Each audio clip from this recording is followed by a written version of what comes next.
Fans have called for Fiscarna. Upon introduction, Fiscarna was immediately revered as the obese fish by the hands of none other than Jamie, which makes sense, being a gummy fish, which will make the person eating it similarly obese.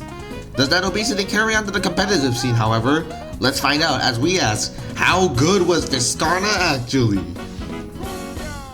Fiscarna was immediately considered a strong OU threat. A generic range wall is nothing special, as Vedalin, Sedimars, Terraclaw, and Pyrolin were already filling that role, with Pyrolin packing a higher range attack stat than Fiscarna. What makes it unique?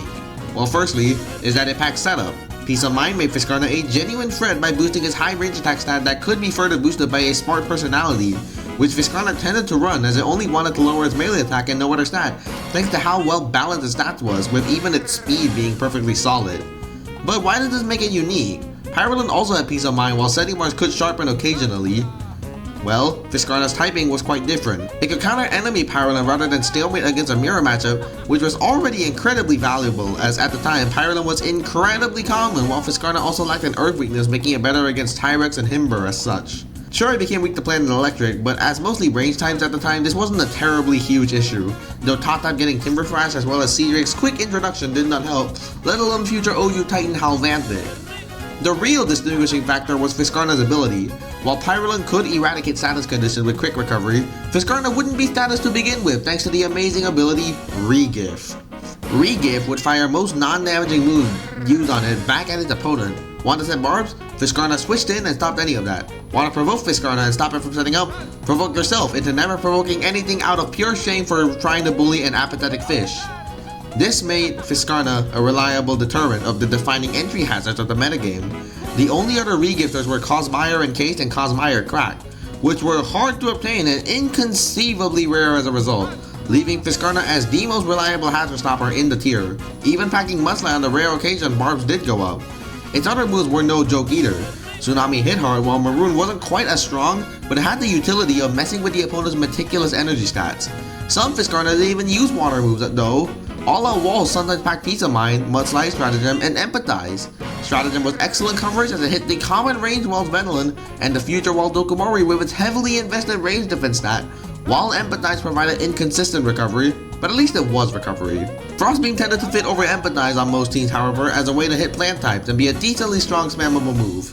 Some Devilish sets included Scapegoat and Softwater, but these were gimmicky and never seen a high level play as opposed to the Tree Attack Peace of Mind sets that were everywhere. Niche options like Square One, Provoke, and its signature move Recycle were viable too, which shows just how adaptable Fiscarna truly was. It could even use its Gummy ability for the ever annoying Bar Blast. Even Visit technically had a niche of countering Gargoyle defense harder than anything, though it couldn't prevent Barb, but I guess at Provoke. As the metagame went on from its initial phase, however, Fiscarna's became less viable.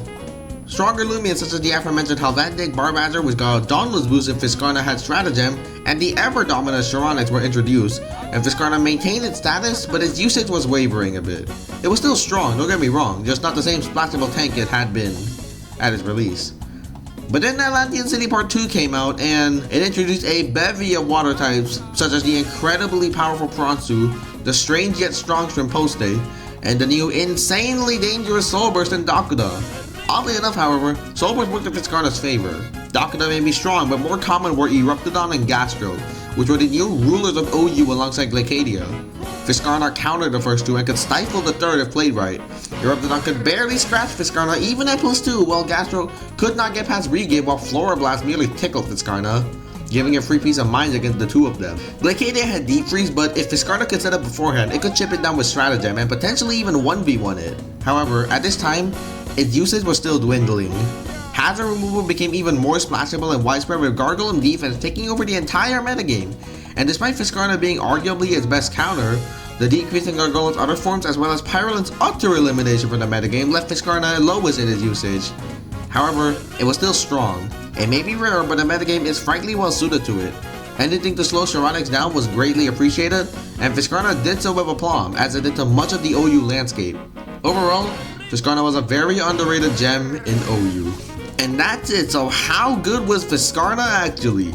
It's been a juggernaut of OU since its introduction, being the best hazard stopper and counter to OU's strongest threats of all time. Its usage was down, but that does not tell the whole story. When a Fiscarna enters battle, it will surely make an impact because that's how good it is. And thanks for watching, and let me know what Lumion you want me to cover next time.